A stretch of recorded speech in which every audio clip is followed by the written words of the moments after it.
안녕하세요. 곧 하나이의 엄마가 되는 30대 여자입니다. 기존의 다른 사연과는 다르게 개념을 상실해버린 시모와 절연한 이야기를 들고 여러분을 찾아뵙게 되었는데요. 도대체 어떤 시댁이었기에 절연까지 하게 된 것인지 분노 유발 가득한 이야기 한번 들어보실래요? 결혼할 때부터, 아니 연애 시절부터 남편은 시모와 정이 있는 것 같진 않았어요. 사별한 시모는 남편을 오롯이 혼자 키운 분이라 각별할 법도 한데 남편은 그러지 않더라고요.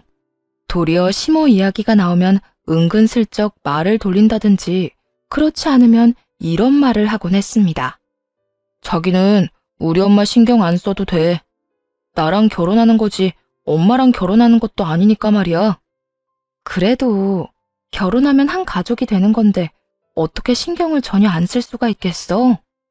우리 엄마 성격 내가 잘 아는데 자기가 한번 신경 쓰고 잘하기 시작하면 끝도 없이 바랄 사람이야. 그러니까 당신은 우리 엄마한텐 신경 끄고 나하고만 잘 살아주면 돼. 우리 엄마는 내가 알아서 할게. 왜 이런 말을 하는가 의아했는데 굳이 오래 걸릴 것도 없이 상견례 자리에서 딱 알겠더라고요. 시모는 그 자리에서부터 독보적인 존재감을 드러내기 시작했어요. 마치 세상에서 자신보다 잘난 사람은 없다는 듯 굴더라고요. 종업원을 대놓고 무시하는 것도 모자라 최종 학력이며 처녀 때는 무슨 일을 했는지 현재는 무슨 일을 하는지 등등 무례한 질문들을 쏟아내며 아나무인으로 굴었죠. 정작 가장 못 배우고 가진 것도 없는 것이 시모 본인인데 말이에요. 한마디로 그저 입만 산 그런 사람이었습니다. 거기에다 상견례 자리에서 여태 한 번도 상의한 적도 없었던 합가 이야기를 꺼내더라고요. 애들 결혼하면 한 3년 정도는 제가 끼고 살면서 이것저것 알려주려고 합니다. 요즘 애들 제대로 된 음식도 하나 못하면서 시집와서는 남의 집 귀한 아들 굶기곤 하던데 난 절대 그 꼴은 못 봅니다. 전혀 이야기도 나온 적이 없는 통보라 꽤나 당황스럽더라고요.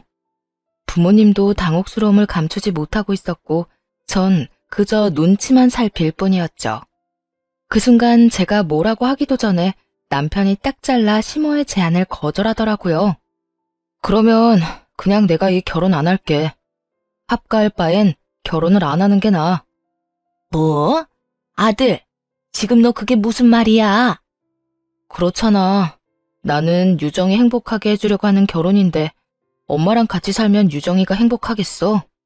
내 생각엔 그 반대일 것 같아서 말이야. 결혼하는 순간부터 지옥문이 열릴 건데 그럴 바엔 결혼 안 할래. 그냥 유정이랑 동거나 하면서 평생 연애나 하지 뭐. 뭐야? 넌 그게 손주만 기다리는 엄마 앞에서 할 이야기야? 그 말도 좀 하지 마. 우리는 이세 계획도 아직인데 엄마가 왜 손주를 바라고 있어? 엄마, 내가 미리 이야기하는데 혹시나 우리 유정이 시집살이 시킬 생각이면 애초에 그 생각 버려. 그냥 우리 둘이 잘 살게 지켜만 보란 말이야. 남편은 꽤 단호했고 시모도 그 자리에선 한 발 물러서더라고요. 한마디만 더 했다간 남편이 상견례 자리를 파토할 분위기였으니까요. 상견례 자리에서부터 대단한 성격을 보여주는 시모를 보고도 결혼을 마음먹게 된 것은 남편의 이런 모습 때문이었어요. 무슨 일이 일어나도 무조건 제 편이 되어줄 거란 그런 확신과 믿음이 있었습니다. 부모님도 그런 시모 밑에서 이런 남편이 자란 것이 신기하다고 말씀하시며 결혼하는 그 순간까지 이렇게 말씀하시더라고요. 다른 건 몰라도 네 남편은 좋은 사람 맞아, 딸. 우리는 네 남편 하나 보고 너 시집 보내는 거니까 다른 건 신경 쓰지 말고 네 남편만 믿고 잘 살아. 그러면 돼. 그렇게 많이 사랑하고 믿는 남편과 결혼을 했고 남편은 한결같은 모습으로 저를 지켜주었네요. 이렇듯 남편이 제 편만 들고 나서니 시모는 아들이 무섭긴 했나 보더라고요. 대신에 남편이 모르게 저를 괴롭혔죠. 결혼을 하고 난 후 신혼집 근처 상가에 수제 쿠키집 가게를 열었는데 시모는 그곳에 찾아와 진상을 부리더군요.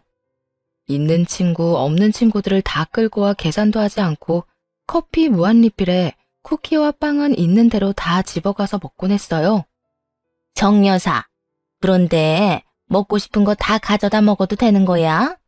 그러게, 우리가 이렇게 먹으면 며느리 장사는 어떻게 해? 걱정하지 말고 그냥 마음껏 먹어. 커피야 다시 내리면 되고, 이까지 간식이야 다시 만들면 되지. 우리 며느리가 손이 빨라서 다시 다 채워놓을 테니까 갈 때 싸가지고 가서 자식들 나눠주고 해. 알겠지? 아니, 우리가 괜찮다고 하니 먹긴 먹는데 이렇게 많은 거 계산은 정 여사가 하는 거야? 계산은 무슨? 세상 어느 시어머니가 며느리 가게 와서 계산을 해? 그런 걱정은 하지도 말고 마음껏 주워 먹기나 해. 이렇듯 계산은 물론 하지 않았고 다른 손님에게 팔 것도 없이 다 먹고는 주머니에까지 챙겨가니 난감하더라고요. 거기에다 얼마나 목청껏 떠들어대는지 다른 손님분들께도 민폐가 되는 지경이었죠. 어느 날부턴 시모와 그 친구들이 가게를 방문하는 날엔 들어오던 손님들도 다시 발길을 돌려버리기 일쑤였고 손해가 이만저만이 아닌 상황이었어요. 결국 돌아가는 시모를 붙잡고 이야기를 할 수밖에 없었네요. 저기 어머님, 앞으로 친구분들이랑 오시는 건 좀 자제해 주세요. 정 오시겠다면 오셔서 조금만 조용히 해주시면 감사하겠습니다. 뭐야? 너 지금 공짜 커피 간식 먹으면서 왜 그렇게 시끄럽게 구냐고 애둘러 이야기하는 거야? 완전히 틀린 말은 아니라서 아니란 말은 못하겠네요. 제가 이때껏 말을 못해서 그렇지 어머님이랑 친구분들 오시면 다른 손님들이 들어오다가도 도로 돌아가요. 그것뿐인 줄 아세요? 묻지도 않고 배달 나갈 쿠키까지 다 쓸어다 가지고 계시잖아요. 저요, 땅 파서 장사하는 거 아니에요. 이렇게 자주 와서 길게는 4시간씩 가게 장사도 못하게 방해하는데 제가 더는 참을 수가 없네요. 네가 참을 수 없으면 어쩔 거야? 여기 내 아들 돈으로 연 가게 아니니? 내 아들 돈 들여 이런 가게 사장 짓이나 하고 있으면서 나한테 그 정도도 못 해준다는 게 말이나 돼? 네가 뭐라고 하든 난 매일같이 친구들이랑 와서 놀 거니까 그런 줄 알아. 시모는 아주 큰 착각을 하고 있더라고요. 그래서 그 착각의 늪에서 시모를 꺼내주며 다신 오지 말라고도 못 박았네요. 이 가게 여는데 남편 돈 하나도 안 들어갔어요. 제가 원래 하던 가게 처분하고 여기로 옮겨온 거라서 돈이 들기는커녕 남았다고요. 그러니까 이상한 권리 내세우지 말고 다신 오지 말아주세요. 지나가시다가 잠시 들려서 커피 한 잔, 쿠키 몇 개 가지고 가시는 건 이해하도록 해볼게요. 웃기지도 않아. 내가 그 말을 믿을 것 같아? 그리고 그 말이 사실이라고 한들 내가 왜 네 말을 들어야 하는 건데? 너 뭔가 크게 잘못 생각하고 있는 것 같은데? 내가 시어머니고 네가 며느리야. 네가 나한테 이래라 저래라 할 자격이 없다. 이 말이라고. 어머님이야말로 잘못 생각하고 있는 것 같은데 제 가게는 제가 왕이에요. 제가 어머님이랑 어머님 친구분들 손님으로 받지 않겠다고 하면 그걸로 끝인 거라고요. 그러니까 또 찾아와서 진상짓 부릴 생각 하지도 마세요. 진상? 너 지금 나한테 진상이라고 했니? 네, 진상이라고 했어요. 어머님, 제가 어머님이랑 어머님 친구분들 때문에 입은 손해가 얼마인 줄이나 아세요? 여기 동네 장사이고 소문이 그만큼 중요한 곳인데 어머님 때문에 자주 오던 단골 손님들도 요즘 잘 오지도 않고 매출 차이가 무시할 만한 상황이 아니라고요.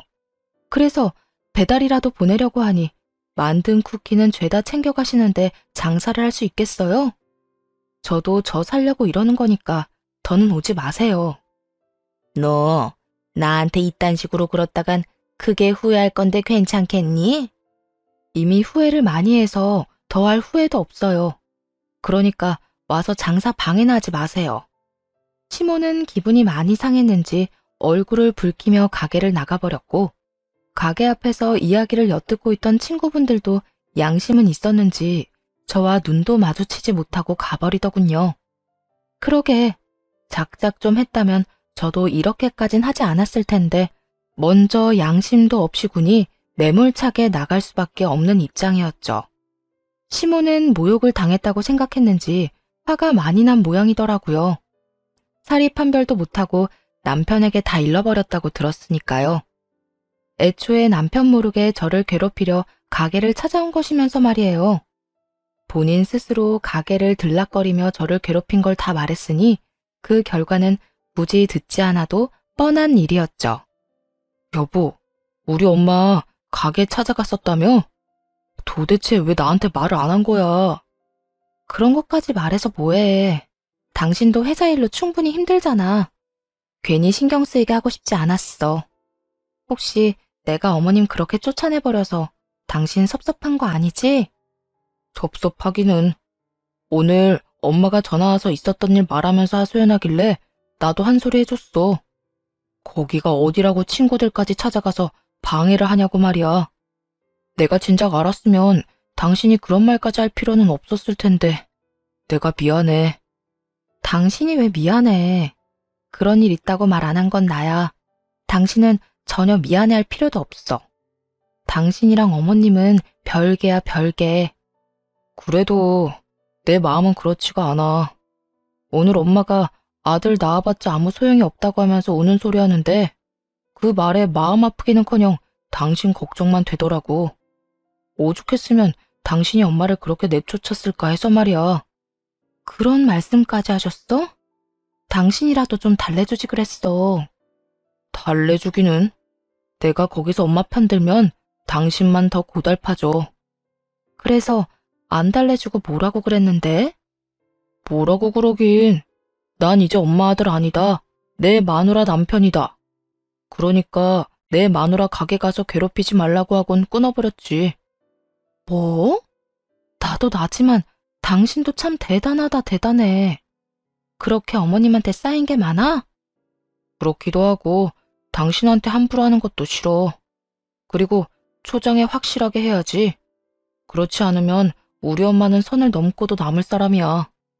저 역시 시모에게 당한 것이 있으니 남편의 말뜻을 이해 못하는 바는 아니었지만 그래도 그렇지 좀 과하다는 생각이 들기도 했어요. 하지만 경험에서 우러나오는 조언은 절대 무시하면 안 된다는 것을 깨닫게 되기까지는 얼마 걸리지 않았죠.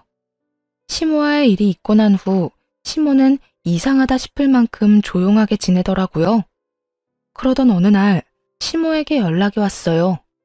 마치 지금까지의 일은 다 잊었다는 듯 인자한 목소리였죠. 저기, 곧 있으면 승진이 외할아버지 기일이야. 내 친정엔 제사 챙길 사람이 마땅치 않아서 이때껏 제사 같은 건 안 지냈는데 아무래도 올해부터 챙겨야겠다. 너도 승진이한테 들어서 알지? 승진이 할아버지가 얼마나 승진이 예뻐했는지. 그러니까 네가 와서 제사상 좀 준비하거라. 이번 주 주말이다. 여태 알기론 시댁에선 제사를 지내지 않는다고 했는데 갑자기 제사를 지낸다고 한다니 그 수가 뻔히 보였지만 어쩔 도리가 없는 일이었어요. 다른 사람도 아니고 생전에 시부보다도 외할아버지가 남편을 더 예뻐하셨다는 이야기를 들은 적이 있었기 때문이었죠. 주말이 더 바쁘긴 했지만 두말하지 않고 가게 문을 닫기로 했고 남편에겐 일찍 알려봤자 괜히 신경만 쓸 것 같아 당일 시댁으로 향하며 문자만 남겨놓았습니다. 장을 다 봐 시댁으로 가니 시모는 몸이 좋지 않다며 앓는 소리를 내더라고요. 왔니? 그런데 이를 어쩌니? 내가 요 며칠 몸이 안 좋아서 병원도 다녀왔는데 여전히 몸이 많이 안 좋구나. 어쩌면 이렇게 뻔한 거짓말을 할 수가 있는 것인지 속아 넘어가주고 싶어도 힘든 지경이었죠. 하지만 애초에 혼자 다 할 것이라 생각하고 와서 그런지 화가 나지도 않았어요. 아, 그러세요? 그러면 들어가서 쉬세요. 어차피 혼자 할 거라고 생각하고 왔으니까요. 그래? 그러면 혼자 수고 좀 하려무나. 난 좀 쉬어야겠어. 시모는 방으로 들어갔고 방에선 TV 소리와 함께 크고 경쾌한 시모의 웃음소리가 들려오더군요. 화가 나지 않았다고 하면 거짓말이겠지만 그럼에도 좋은 마음으로 음식을 준비하려 애썼습니다. 그렇게 한참 제사 준비를 하고 있으니 화가 잔뜩 난 남편이 들어오더라고요. 시댁으로 들어선 남편은 다짜고짜 화를 내며 시모를 찾기 시작하더군요. 엄마! 엄마! 넌 왔으면 왔지. 왜 이렇게 소리를 질러? 여기 귀먹은 사람 아무도 없어, 얘. 내가 지금 소리를 안 지르게 생겼어? 외할아버지 제사를 왜 갑자기 지낸다는 거야? 그거야. 지낼만 하니까 지낸다고 그러지. 넌 네 할아버지 불쌍하지도 않아? 이때껏 제사상 한번 못 얻어 드시고 얼마나 배고프실 거야. 그래, 다 엄마 말이 맞는다고 치자. 그런데 할아버지 기일은 가을인데 왜 봄에 제사를 지내냐고. 누가 엄마 속마음 모르는 줄 알아? 집사람 괴롭히려고 일부러 없는 제사까지 만들어서 일 시켜 먹는 거잖아. 남편의 반응이 조금 과한 감이 있다고 했는데 다 이유가 있더라고요. 그렇게 남편을 예뻐했다는 할아버님의 기일은 봄이 아니라 가을이었기 때문이었죠. 어차피 들통날 거짓말까지 한 시모의 의도가 뻔하긴 했지만 이렇게까지 저를 괴롭히고 싶은 시모의 심정이 이해가 가지 않았어요. 먼저 잘못한 사람도 시모였고 욕먹을 짓을 하는 것도 시모 본인이란 걸 시모만 빼고는 다 아는 상황이었으니까요. 남편은 쉴 새 없이 시모를 몰아세우고 있었고 시모는 남편의 핀잔에 도리어 큰 소리를 치기 시작하더군요. 우리 아빠 제사 내가 챙기고 싶은 날에 챙기겠다는데 왜 네가 화를 내? 설마 내가 네 마누라 일 시켰다고 지금 이렇게 화를 내는 거니? 이때껏 힘들게 키워준 이 엄마한테?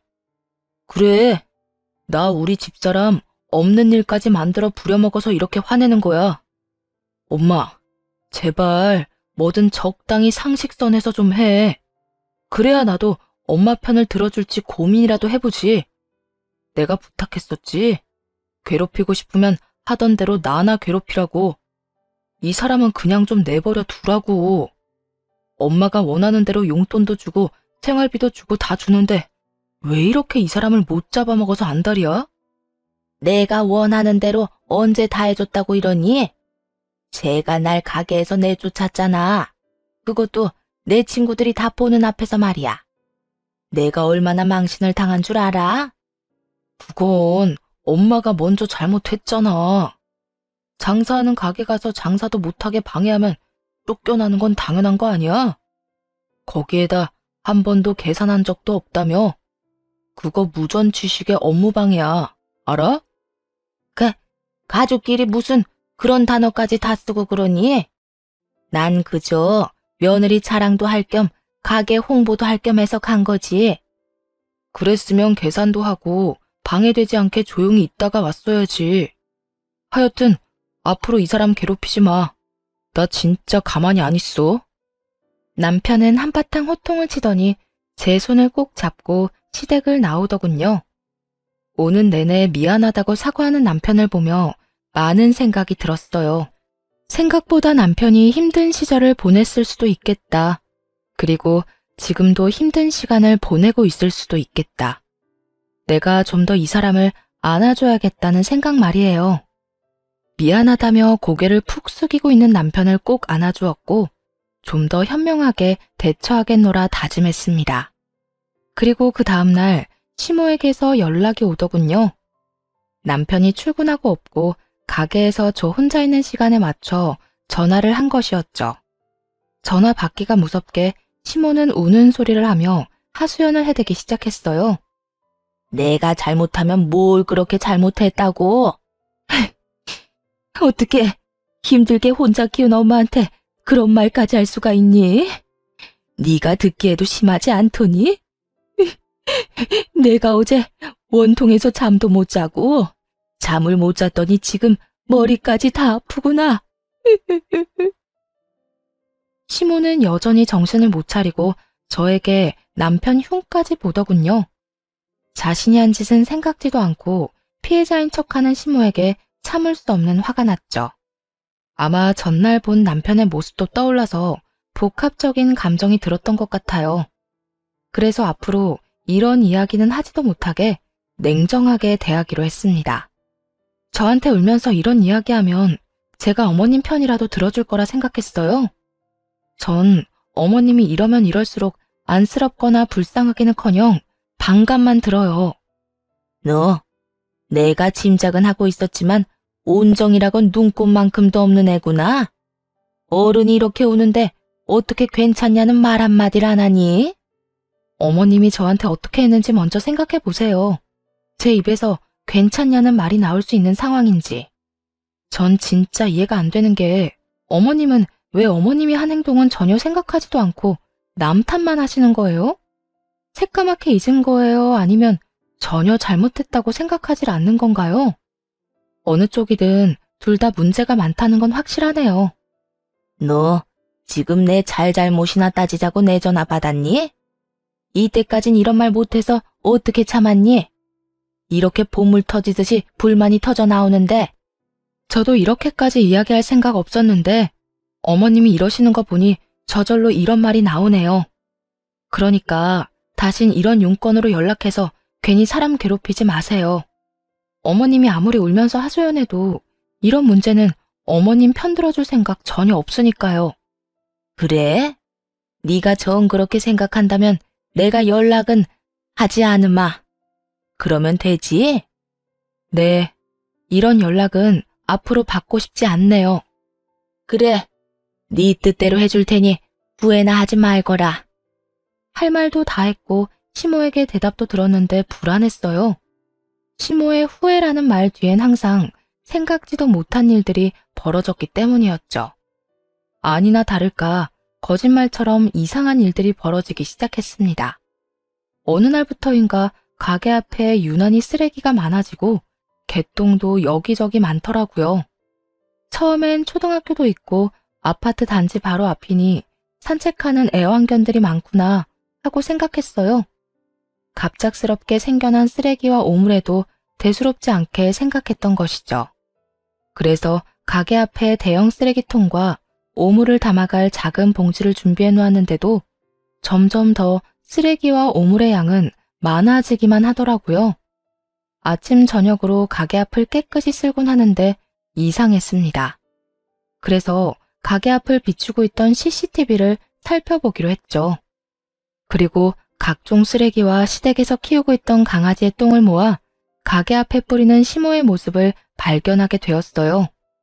사이는 그렇게 망가졌어도 마지막 효는 다하자는 마음으로 용돈은 잊지 않고 드리고 있었는데 저딴 짓을 하며 제가 피땀 흘려 번 돈을 받아가고 있었다고 생각하니 피가 거꾸로 치솟더라고요. 쓰레기야, 좀 더 일찍 일어나서 치우면 그만이었지만 오물 냄새는 물로 씻어내도 그 특유의 냄새가 풍겨 매출에 손해를 입힐 수밖에 없었기도 하고요. 그 무엇보다 제가 아주 많이 화가 나 있다는 것이 가장 중요했죠. 그래서 곧바로 시모의 용돈을 끊었네요. 이토록 제가 망하기를 바라는 사람에게 더는 제 돈을 주고 싶지 않은 마음도 있긴 했지만 이 일을 해결하기 위해선 시모에게 연락을 해서 오라가라 해야 할 텐데 전화도 걸고 싶지 않았거든요. 용돈을 끊으면 저를 찾아올 것이라 확신했고 아니나 다를까 돈이 입금되지 않자 시모는 바로 가게로 찾아왔죠. 그리곤 여전히 자기가 한 짓은 생각지도 않고 뻔뻔하게 화를 내기 시작했습니다. 너 왜 용돈 안 넣니? 아무리 우리 사이에 요즘 불미스러운 일이 좀 있었다고 해도 줄 건 줘야 할 거 아니야. 내가 몇 푼 되지도 않은 돈 때문에 여기까지 찾아와야겠어? 저도 그까짓 몇 푼 주고 말자는 생각으로 드렸었는데 요즘 장사가 잘 안 돼서 그까짓 몇 푼이 부담스러워서 못 드렸어요. 아무리 장사가 안 된다고 해도 내 용돈은 건드리면 안 되지. 장사가 안 되는 정도가 아니라 아예 손님이 없어요. 아니, 누가 가게 앞에 쓰레기를 버리고 가는 것도 모자라서 강아지 오물까지 버리고 간 거 있죠? 쓰레기야 치우면 되지만 오물 그 특유의 냄새 때문에 손님 발길이 뚝 끊겼어요. 이러다 월세도 못 내게 생겼다고요. 이런 상황인데 어머님 용돈을 어떻게 드리겠어요? 시모의 표정에선 계획대로 저의 일을 망쳐놨다는 기쁨과 그 때문에 용돈이 끊겨버렸다는 분노 등 여러 가지 감정이 보이더라고요. 가게를 망쳐놓은 생각만 했지 그게 용돈에 영향을 끼칠 거란 생각은 전혀 하지 못했던 것이었죠. 그래서 앞으로도 못 준다 이 뜻이니? 그러면 내 생활은 어떻게 하고? 남편도 생활비 정도는 드리잖아요. 우선 그걸로 생활 좀 하세요. 그리고 저도 범인 잡히는 대로 그 손해배상금 받아서 드릴게요.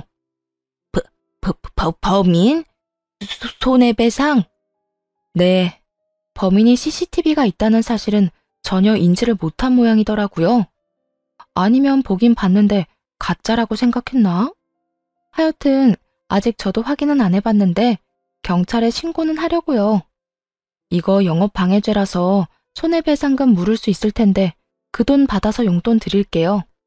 아, 어머님 계실 때 신고해야겠어요. 이상하게 지은 죄도 없는데 경찰분들 오면 긴장부터 돼서 아직 신고를 못하고 있었거든요. 지금 바로 해야겠다. 시모의 얼굴은 점점 더 사색이 되어갔고 휴대전화를 꺼내 112를 누르기 시작하자 다급하게 막더라고요. 그리곤 갑자기 고해성사를 하기 시작했죠. 그럴 필요 없다. 내가 그랬으니까. 어머님이요? 도대체 왜요? 그게 그냥 네가 미워서 그랬어. 네가 시집 오기 전까지는 내 아들이 나한테 이런 적이 단 한 번도 없었는데 내 아들이랑 이렇게 된 게 전부 네 탓이잖니. 거기에다 네가 날 그렇게 무시하니 내가 화가 나지 않았겠어? 그래서 그랬다. 그러게 누가 그렇게 버릇없게 연락도 하지 말란 말 하라고 했니? 내가 분명 후회할 거라고 했는데도 넌 끝까지 나한테 사과 한마디 하지 않았으니 이런 결과는 당연한 거야. 시모는 자신이 저지른 모든 일들을 제 탓으로 돌리며 할 만한 일을 했다고 자부하고 있더군요. 차라리 그때라도 미안하다고 화가 나서 그랬다며 용서를 구했다면 저도 그쯤에서 그만했을 텐데요.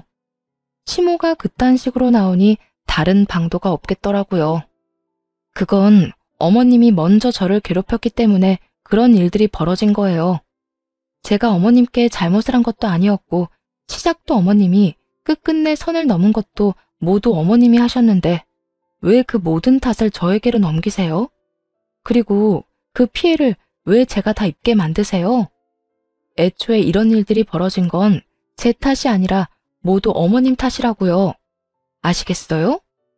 매번 네가 이딴 식으로 구니까 내가 그렇게 할 수밖에 없었던 걸 아직도 모르겠니?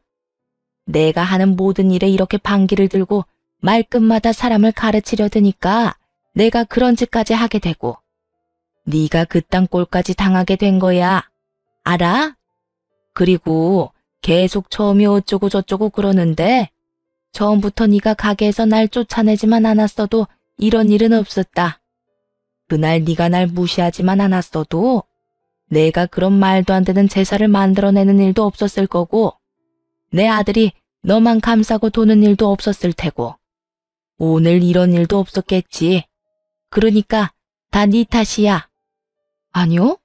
그건 어머님이 꼬인 사람이라 그러는 거예요. 보통 사람들은 처음부터 그런 비상식적인 짓을 하지도 않는다고요. 이젠 어머님이랑 누구 탓이냐고 잘잘못 따지고 있는 것도 지치고 마지막으로 한마디만 할게요. 지금 이 순간 제가 정확하게 알겠는 건 어머님이랑 거리를 두고 지내야 한다는 거예요. 어머님하고 저랑 이제 이런 유치한 신경전 그만해요. 뭐야? 너 지금 하나밖에 없는 시어머니랑 연이라도 끊겠다 이 말이야? 네 남편을 호련단신으로 힘들게 키운 나를?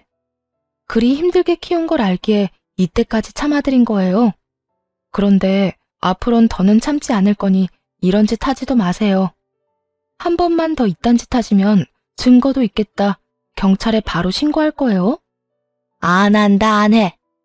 며느리라고 하나 있는 게 연을 끊는다고 하질 않나. 경찰에 신고한다고 하질 않나. 내가 너 무서워서 뭘 할 수나 있겠니? 아무것도 안 할 테니까 용돈이나 제대로 넣어. 알겠어? 저한테 돈 맡겨놓으셨어요? 용돈은 제가 알아서 할 테니까 강요하지 말고 이만 돌아가 주세요. 지금 당장이라도 경찰에 신고하고 싶은 걸 꾸역꾸역 참고 있으니까요. 이해가 되지 않는 상황과 마지막까지 상식을 넘는 시모의 언행. 이것이 부디 마지막이길 바라고 또 얼마나 바랐는지 모릅니다. 그때까지만 해도 영까지 끊고 싶진 않았으니까요. 하지만 시모는 끝까지 가더군요. 이번엔 치졸하게 숨어 괴롭히는 것이 아닌 대놓고 돈을 요구하기 시작하는데 그 이유가 더 기가 막히더군요. 예, 나 돈 좀 다오. 네? 돈이요? 무슨 돈이요? 너 내 덕에 다시 매출 올랐을 거 아니니? 그러니까 나한테 돈 좀 주려무나. 내가 꼭 사고 싶은 게 있어서 그래.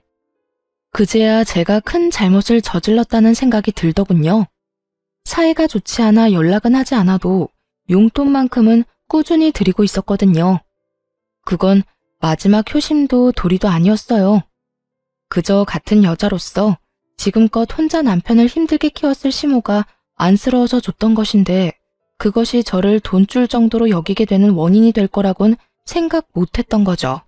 이 정도로 염치가 없을 거라곤 생각조차 못했는데 남 탓을 할 것도 없는 상황이었네요. 혹시 제가 어머님께 빌린 돈이 있었나요? 아니면 맡겨놓은 돈이라도 있으세요? 아무리 제가 어머님 며느리라고 해도 이런 식으로 돈 달라 요구하는 건 좀 아니지 않나요? 아니긴 뭐가 아니야. 자식된 도리로 부모가 돈 달라고 하면 군말 안 하고 주면 되는 거야. 도대체 뭘 사려고 이러는 건데요? 말이나 좀 들어볼게요. 그게 가방 사려고 그런다. 너도 알지? 에르 땡땡. 뭐라고요? 그 가방이 얼마인 줄은 알고 그러세요? 알지. 내가 그저께 백화점 가서 다 알아보고 왔어. 너도 알지? 희자. 글쎄 이번에 희자가 며느리한테 명품 가방을 받았다고 하더구나. 어찌나 자랑질을 하는지. 누군 며느리가 없나 얼마나 눈꼴 시렸는지 아니? 그래서 나도 하나 사려고. 희자랑 똑같은 급 사는 건 말도 안 되고 그보다 더 비싼 걸 사야 하지 않겠니? 너 귀찮게 같이 갈 필요도 없고 그냥 돈만 주면 된다. 그 순간 며느리에게 명품 가방을 받았다는 그 친구분의 이야기를 하던 시모의 말이 떠올랐어요. 그 친구분은 아들 집으로 오가며 육아는 물론이고 살림까지 다 살펴주고 있다며 자기는 그렇게는 못한다고 엄포를 놓았던 것이 말입니다. 희자도 멍청하지 않니? 이 나이 먹고 그게 무슨 생고생이야? 며느리한테 다 하라고 하면 되지. 굳이 아들네 오가면서 애 봐주고 살림 살아주고. 그런다고 자식들이 부모 고생하는 걸 알아줄 것 같니? 그러다 몸이라도 아파봐라. 그대로 버림받는 거야. 아픈 순간 요양원 신세나 지게 될 거라고. 하여튼 난 너희 애 낳는다고 해도 절대 봐줄 생각 따윈 없으니 너희가 알아서 낳고 알아서 키워. 알겠니? 그분 며느리는 그분의 호의가 있었기에 감사한 마음을 담아 선물한 명품 가방이었을 텐데요. 시모는 저를 괴롭히기만 했으면서 그 비싼 가방을 받겠다고 우겨대는 꼴이 참 황당하더군요. 그나마 남아있던 안쓰러운 마음도 송두리째 사라지는 순간이었네요. 어머님, 전 그런 돈 없어요. 아니, 있다고 해도 그딴 곳에 쓰라고 줄 생각은 전혀 없어요. 뭐야? 그러면 나보고 그 옆에 내 명품 가방 들고 다니는 꼴을 그냥 구경만 하라니 이 뜻이야? 그 친구분은 며느리한테 워낙 잘하셨나 보죠. 그때 말하는 거 들어보니 힘든 며느리 도와주느라 날마다 아들 집에 가서 아이도 돌봐주고 집안일도 해주고 했다면서요. 그 친구분은 그렇게 도움이라도 주셨지. 어머님은 저한테 어떻게 하셨어요? 어떻게 해서든 괴롭히려고만 하고 가게 망하라고 쓰레기 투척이나 하고. 어머님 같으면 어머님한테 그런 큰 돈을 내놓고 싶겠어요? 심지어 고작 가방 하나 때문에요? 저는 절대 그런 짓 못하니까 그런 줄 알고 어머님이 포기하세요.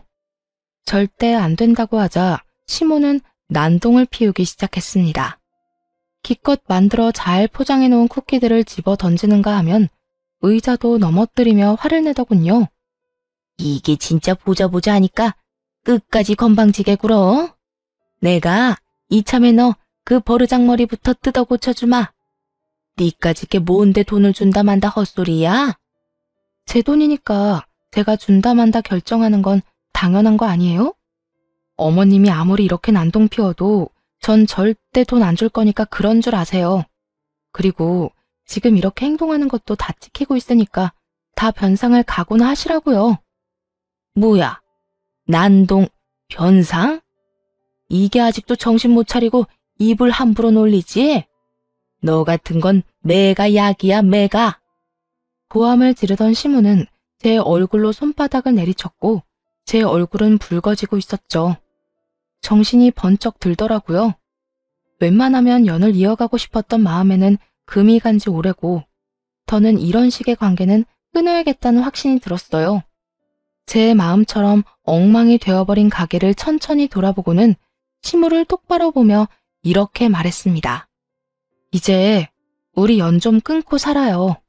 더는 이렇게 사는 것도 지긋지긋하고 어머님, 아니 그쪽 얼굴 보고 싶지도 않네요. 뭐라고? 너 지금 나한테 그쪽이라고 했니? 네, 제가 정성껏 꾸린 가게에 이렇게 번번이 피해만 주고 심지어 제 얼굴에 손까지 댄 사람한테 언제까지 어머님이라고 하면서 떠받들 거라 생각했어요?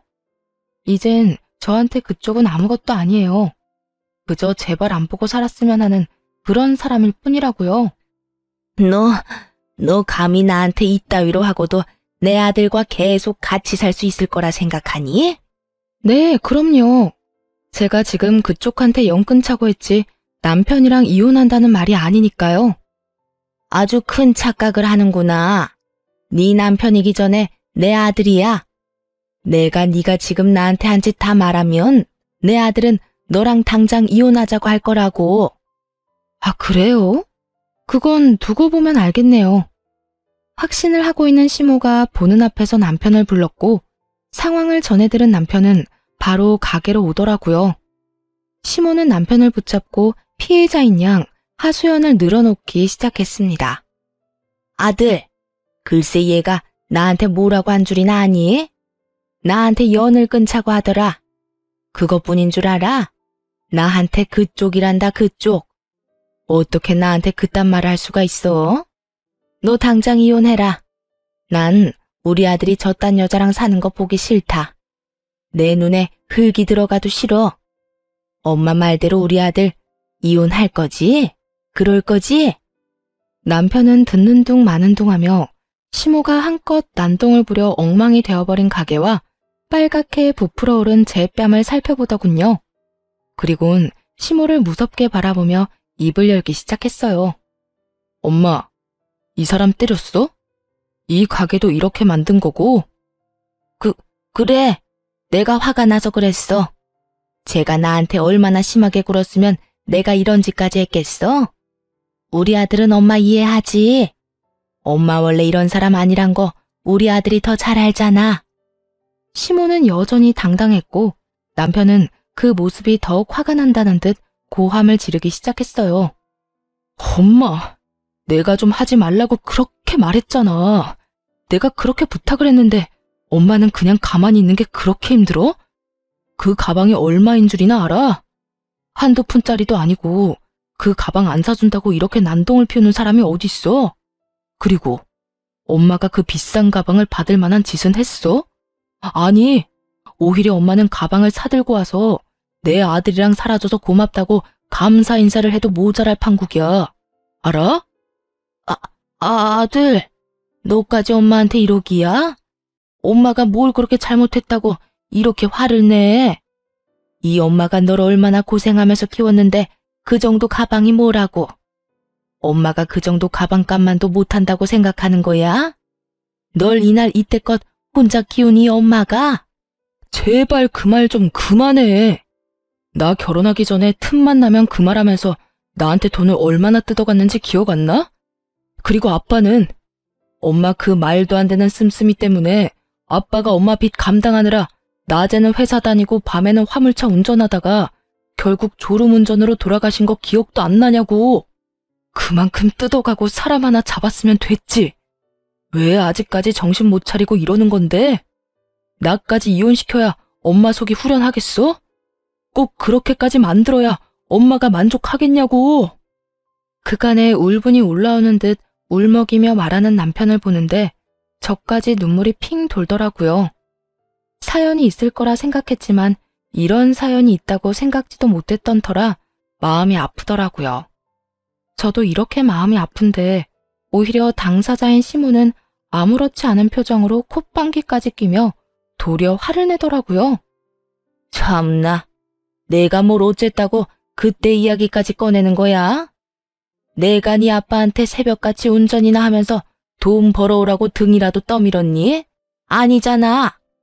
네 아빠가 혼자 오바해서 그렇게 돈 벌고 다니다가 사고 난 걸 왜 내 탓을 하는 거야? 그리고 너도 그래. 네가 나한테 돈을 주면 얼마나 줬다고 이렇게 고함을 질러? 누가 들으면 수백억이라도 준 줄 알겠다. 어른만 아니라면 한 대 올려붙이고 싶은 심정이었어요. 엄마라는 사람이, 아니, 사람이 어떻게 저딴 말을 아무렇지 않게 할 수 있는 것인지 화가 나더라고요.